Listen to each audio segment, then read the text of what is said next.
सो आज हम डिस्कस करेंगे जो आपकी इग्नू बुक है उसका जो ब्लॉक सेकंड है उसका unit 7 chapter 7 that is rational expectation. उसमें से एक इम्पॉर्टेंट क्वेश्चन है जो प्रीवियसली भी आपके एग्जाम में आया है, that is लूकस supply function and why it is upward sloping in short run. ठीक है, जो लूकस सप्लाई फंक्शन है वो क्या है इसको हम समझेंगे, और इसका जो स्लोप होता है ये अपवर्ड क्यों होता है ये भी हम समझेंगे। इन डिटेल हम डिस्कस करते हैं।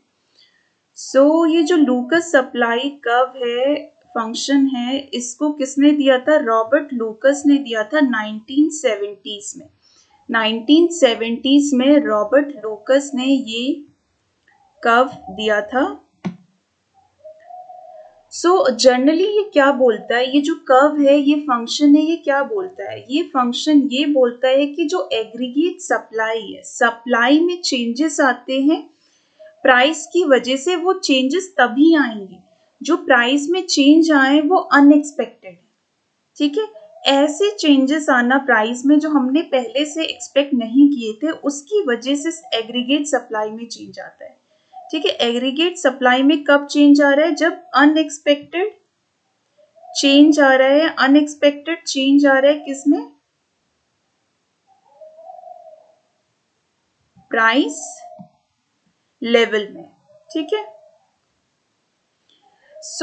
इसके जो बेसिक एजम्पशन है लूकस सप्लाई फंक्शन, ये इसका जो पहला एजम्पशन है, एक तो है रैशनल एक्सपेक्टेशन।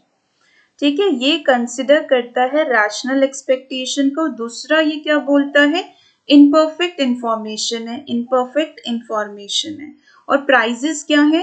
वेजेस सब फ्लेक्सिबल है। ठीक है, अब इसको इन डिटेल हम समझते हैं। ये कंसेप्ट में जो लूकस है उनने क्या क्या चीजें बताई हैं।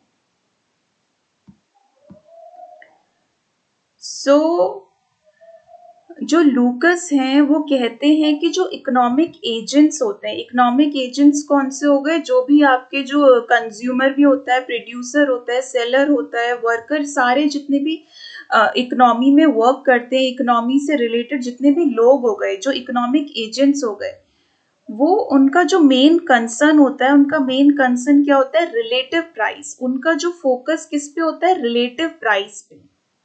ठीक है, अब रिलेटिव प्राइस क्या है? जो सेलर है उसके लिए रिलेटिव प्राइस क्या होगी? जो प्रोड्यूसर है या सेलर है उसके लिए रिलेटिव प्राइस क्या होती है? जो प्राइस होती है उसके प्रोडक्ट की, जो प्रोडक्ट वो सेल आउट कर रहा है मार्केट में, उस प्रोडक्ट की जो प्राइस है वो रिलेटिव प्राइस है।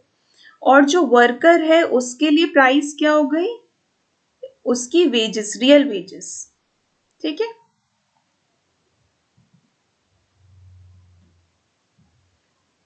Real wages. जो सेलर होता है वो कंसर्न होता है जिस प्राइस पे वो अपना प्रोडक्ट सेल कर रहा है। जो भी, अगर फॉर एग्जांपल कोई जो प्रोड्यूसर है उसका जो प्रोडक्शन है वो बुक्स का है, ठीक है, अब उस पर्टिकुलर बुक्स की डिमांड बढ़ गई, दैट इज क्या है? रिलेटिव प्राइस बढ़ गई बुक की। तो उस प्रोड्यूसर को पता होगा कि जो उस पर्टिकुलर प्रोडक्ट की प्राइस मार्केट्स में क्या चल रही है और वो किस प्राइस पे बेच रहा है, उसको इस बात की अवेयरनेस होती है। साथ ही साथ वर्कर को रियल वेजेस क्या मिल रहे हैं उसके बारे में अवेयरनेस होती है। ठीक है, जब रिलेटिव प्राइस बढ़ते हैं, जब भी रिलेटिव प्राइस बढ़ते हैं, प्राइस ऑफ अ प्रोडक्ट बढ़ते हैं, तो उसकी जो आउटपुट होता है वो भी इंक्रीज होता है। मतलब सप्लाई क्या होती है? इंक्रीज होती है। एग्रीगेट सप्लाई इंक्रीज होता है जब प्राइजेस इंक्रीज होते हैं। प्राइजेस कब बढ़ते हैं? जब डिमांड इंक्रीज होती है। ठीक है, ऐसे ही लेबर मार्केट में अगर रियल वेजेस बढ़ेंगे तो जो लेबर की सप्लाई है वो भी क्या होगी? इंक्रीज करेगी। ठीक है, labour supply will increase. But economy में क्या होता है? इकोनॉमी में सिग्नल एक्सट्रैक्शन की प्रॉब्लम समटाइम्स होती है। Signal extraction problem, signal extraction problem क्या होता है? जब जो प्रोड्यूसर है उसको ये तो पता है मार्केट में लोकल प्राइस क्या चल रहे हैं, लोकल इंफॉर्मेशन तो है, मतलब उसे पता है कि उसके प्रोडक्ट की प्राइस क्या चल रही है, पर वो अवेयर नहीं है, ग्लोबल इंफॉर्मेशन के बारे में अवेयर नहीं है, मतलब जर्नल प्राइस लेवल के बारे में इतना अवेयर नहीं होता, उसे ये नहीं पता कि इन्फ्लेशन के बारे में वो अवेयर नहीं है, कि बाकी जो कमोडिटीज है उनकी मार्केट में प्राइस क्या चल रही है, उसमें क्या चेंजेस आ रहे हैं। ठीक है, इस वजह से क्या होता है, समटाइम जो प्राइजेस होते हैं, जो रिलेटिव प्राइस होते हैं, प्राइस जो प्रोड्यूसर का जो प्रोडक्ट है उसकी प्राइस इंक्रीज किस वजह से हुए होते हैं, जर्नल प्राइस इंक्रीज की वजह से, इन्फ्लेशन की वजह से उसका भी प्रोडक्ट की जो प्राइस होती है वो इंक्रीज हो जाती है। ठीक है, तो उसको क्या लगता है, सिर्फ उसी के प्रोडक्ट की प्राइस इंक्रीज हुई जिस वजह से वो सप्लाई को इंक्रीज कर देता है। तो ये एक टेम्परेरी सिचुएशन है कि प्राइस में इंक्रीज होने की वजह से जो आउटपुट है, सप्लाई क्या हो गया, इंक्रीज हो गया। आपका क्वेश्चन था कि why it is upward sloping in short run. जो एग्रीगेट सप्लाई फंक्शन है, जो सप्लाई है शॉर्ट रन में क्या होती है, ये क्या शो कर रहा है, ये आपका प्राइस शो कर रहा है, ये आपका आउटपुट शो कर रहा है, और शॉर्ट रन में क्या है, ये अपवर्ड स्लोपिंग है। शॉर्ट रन में रिलेशनशिप होता है प्राइस एंड आउटपुट के बीच में, अगर प्राइस बढ़ेंगी तो आउटपुट भी क्या होगा, इंक्रीज होगा। ये सिर्फ शॉर्ट रन का केस है। ठीक है, शॉर्ट रन का केस क्यों है, यहाँ पर कौन सी प्रॉब्लम होती है, यहाँ पे सिग्नल एक्सट्रैक्शन प्रॉब्लम होती है कि हुआ जर्नल प्राइस में राइज है, बट जो प्रोड्यूसर है उसको लग रहा है कि उसकी रिलेटिव सिर्फ उसी की कमोडिटी की प्राइस इंक्रीज हुई है, तो उसने सप्लाई को बढ़ा दिया। ठीक है, अब आगे लूकस क्या कहते हैं, लॉन्ग रन में क्या होगा, लॉन्ग रन में ऐसा नहीं होगा। लॉन्ग रन में हम रैशनल एक्सपेक्टेशन कंसीडर कर रहे हैं, जो भी प्रोड्यूसर है, वर्कर है, वो अपनी डिसीजन ले रहा है, रैशनली डिसीजन लिए जा रहे हैं। ठीक है, वो कंसीडर कर रहे हैं, जो रैशनल वेरिएबल्स को कंसीडर कर रहे हैं, वो समझते हैं कि इन्फ्लेशन की सिचुएशन इन फ्यूचर आ सकती है। रैशनल एक्सपेक्टेशन में क्या होता है, जब भी हम कोई डिसीजन लेते हैं on the based of past, present और करेंटली जितनी भी अवेलेबल इंफॉर्मेशन है, हर इंफॉर्मेशन को इवेल्युएट किया जाता है, कंसीडर किया जाता है, उसी अकॉर्डिंग जो प्रोड्यूसर है या वर्कर है वो डिसीजन लेता है। सो अब प्रोड्यूसर को लॉन्ग रन में आइडिया हो जाता है प्रोड्यूसर को कि इन्फ्लेशन की वजह से उसके भी प्रोडक्ट की प्राइस इंक्रीज हुई है, तो वो अपना जो आउटपुट है वो इंक्रीज नहीं करेगा। अपना आउटपुट इंक्रीज क्यों करेगा, अगर जर्नल प्राइस राइज हुए हैं, इन्फ्लेशन हुआ है, तो उसके जो प्रोडक्ट है उसकी डिमांड नहीं इंक्रीज होगी। ठीक है, अनसोल्ड आउटपुट उसके पास रह जाएगा, इसलिए आउटपुट में कोई भी इंक्रीमेंट नहीं आता।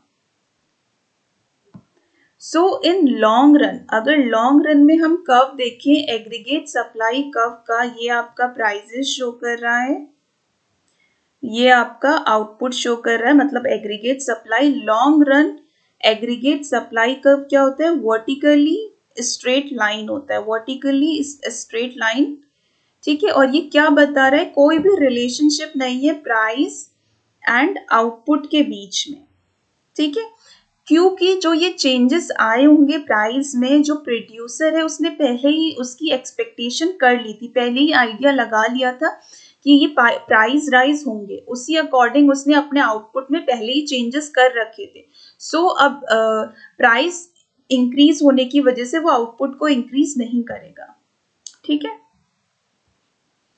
सो ये पूरा जो कंसेप्ट है, एक प्राइस सरप्राइज भी इसमें इंपॉर्टेंट टर्म है। प्राइस सरप्राइज क्या होता है, प्राइस सरप्राइज होता है जो हमने एक्सपेक्ट किया था, जो प्रोड्यूसर ने एक्सपेक्ट करा था प्राइस, ठीक है, पर एक्चुअल प्राइस उससे ज्यादा हो गए, एक्सपेक्टेशन बाय चांस गलत हो गई, तब वो क्या करेगा, अपने आउटपुट को इंक्रीमेंट करेगा। जो हमने स्टार्टिंग में ही बोला था कि एग्रीगेट सप्लाई में चेंज कब आएंगे, जब अनएक्सपेक्टेड चेंजेस आएंगे प्राइस लेवल में। ठीक है, जब अनएक्सपेक्टेड होगा कि हमारी जो प्राइस है अनएक्सपेक्टेडली बढ़ गई, पहले से पता नहीं था बट अचानक से प्राइसेस बढ़ गई प्रोडक्ट की, तभी सप्लाई में चेंज आएगा, तभी जो प्रोड्यूसर है वो और प्रोडक्शन करेगा और सप्लाई को इंक्रीज करेगा। तो ये था जनरल आइडिया पूरा इस लूकस सप्लाई फंक्शन का। अब इसकी इक्वेशन भी बहुत इंपॉर्टेंट है, ये इक्वेशन आपके इग्नू बुक से ही ली गई है, और ये इक्वेशन क्या है, इक्वेशन है yt अपॉन pt फंक्शन है किसका, PT upon ET minus PT। YT क्या है, output at time period T, मतलब करंट टाइम पीरियड पे क्या आउटपुट है, ये पोटेंशियल आउटपुट है, ठीक है, जहां फुल एम्प्लॉयमेंट वाला आउटपुट है। और ये फंक्शन किसका है, PT क्या है, जो price at T time period पे करंट प्राइस, और ये ET माइनस 1 ये एक्सपेक्टेड प्राइस को शो कर रहा है। इसको लॉगरिथमिक टर्म्स में हम ऐसे लिखेंगे YT माइनस PT, और ये फंक्शन होगा PT माइनस एक्सपेक्टेड प्राइस। ये क्या शो कर रहा है, अगर ये पॉजिटिव है,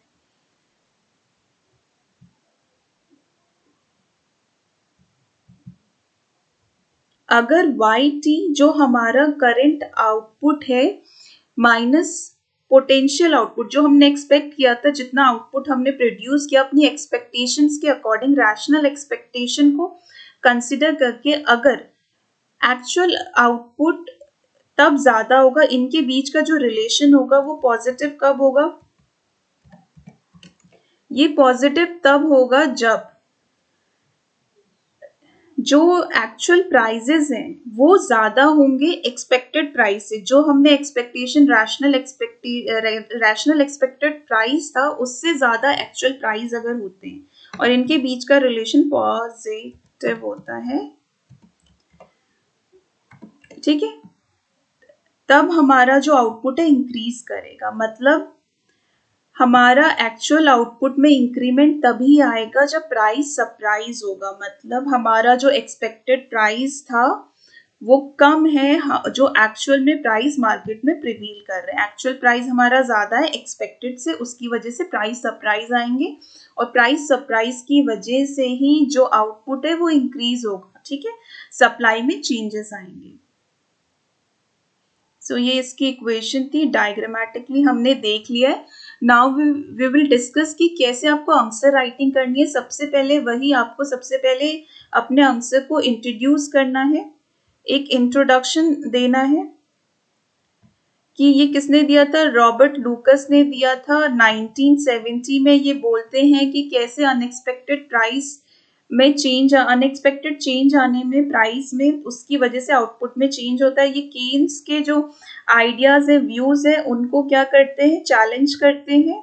ये बात करते हैं फ्लेक्सिबल वेज एंड प्राइसेस की बात करते हैं, रैशनल एक्सपेक्टेशंस की बात करते हैं। इनके कोर एजम्पशन हमने समझ लिए थे, रैशनल एक्सपेक्टेशंस की बात करते हैं। ये इनपरफेक्ट इंफॉर्मेशन की बात करते हैं। इनपरफेक्ट इंफॉर्मेशन की वजह से क्या होता है, सिग्नल एक्सट्रैक्शन प्रॉब्लम आ जाती है। जर्नल प्राइस लेवल में इंक्रीज हुआ होता है, इन्फ्लेशन हुआ होता है, बट जो प्रोड्यूसर है उसे लगता है कि उसके प्राइजेस में चेंज आए, बस उसी के प्रोडक्ट के प्राइजेस में चेंज आए।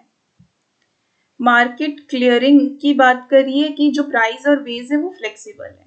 शॉर्ट रन में हमने देखा था इसका जो कव होता है एग्रीगेट सप्लाई का, वो अपवर्ड स्लोपिंग होता है। अपवर्ड स्लोपिंग शोज कर रहा है कि प्राइस बढ़ने से आउटपुट में भी चेंज आ रहा है। ये किस वजह से हो रहा है, अकॉर्डिंग टू लूकस ये किस वजह से होता है, जब सिग्नल एक्सट्रैक्शन प्रॉब्लम आती है कि सही तरीके से जो प्रोड्यूसर है वो गेस नहीं कर पाया है प्राइस चेंजेस को, ठीक है। उसके बाद अगर शॉर्ट रन ट्रेड ऑफ, और इन लॉन्ग रन क्या है, लॉन्ग रन में कोई भी ट्रेड ऑफ नहीं होती प्राइस एंड आउटपुट के बीच में, क्योंकि वो रैशनल एक्सपेक्टेशंस को कंसिडर कर रहा है। ग्राफिकली आप रिप्रेजेंट कर सकते हैं, वो हमने देख लिया कि जो लॉन्ग रन, जो शॉर्ट रन एग्रीगेट सप्लाई कब होता है लूकस का, वो अपवर्ड स्लोपिंग होता है, और जो लॉन्ग रन होता है वो वर्टिकली स्ट्रेट लाइन होता है, ठीक है। कंक्लूजन क्या है, शॉर्ट रन में फ्लक्चुएशन आती है आउटपुट में due to change in price, but in long run में चेंजेस नहीं आते अनटिल एंड अनलेस कोई अनएक्सपेक्टेड चेंज आ जाए प्राइस में, तभी चेंजेस आएंगे आउटपुट में। अदरवाइज जो हमारा लॉन्ग रन एग्रीगेट सप्लाई है वो पैरेलल ही चलेगा, वर्टिकली स्ट्रेट लाइन ही बनेगी टूवर्ड्स द प्राइस, मतलब प्राइस एंड आउटपुट में कोई भी रिलेशनशिप नहीं होगा। सो ये पूरा था लूकस सप्लाई कर्व के बारे में। एक डिफरेंस और देख लेते हैं कि नॉर्मल सप्लाई कर्व और लूकस सप्लाई कर्व में क्या डिफरेंस है। नॉर्मली जो सप्लाई कर्व होता है वो क्या शो करता है कि जो एग्रीगेट सप्लाई है वो फंक्शन है किसका, एग्रीगेट सप्लाई फंक्शन है प्राइस का। प्राइस मतलब कोई भी प्राइस में चेंज आए, जर्नल प्राइस में आए या रिलेटिव प्राइस में आए, एग्रीगेट सप्लाई क्या है, इंक्रीज करेगी अगर प्राइसेस इंक्रीज करेंगी। लूकस सप्लाई क्या कहता है कि प्राइसेस जो आउटपुट है वो तभी इंक्रीज करेगा जब अनएक्सपेक्टेड चेंज आए, प्राइस सरप्राइज आए। जब अनएक्सपेक्टेड चेंज आता है प्राइस में, मतलब जो एक्चुअल प्राइस है वो ज्यादा हो गई जितनी हमने एक्सपेक्ट करी थी, तभी जो एग्रीगेट सप्लाई है या आउटपुट है वो इंक्रीज करेगा।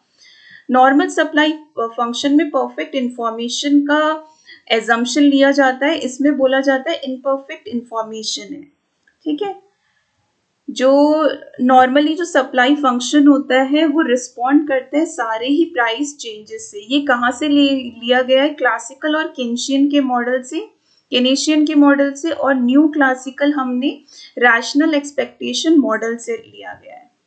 ठीक है, इसका जो मेन फोकस है, इसका जो लूकस सप्लाई फंक्शन है, इसका जो मेन फोकस होता है, इसका जो सेंटर होता है वो है रैशनल एक्सपेक्टेशन। एक्सपेक्टेशन रैशनली ली जा रही है एजेंट्स के द्वारा, ये कंसिडर नहीं करता, not explicitly consider rational expectation role को ये कंसिडर नहीं करता।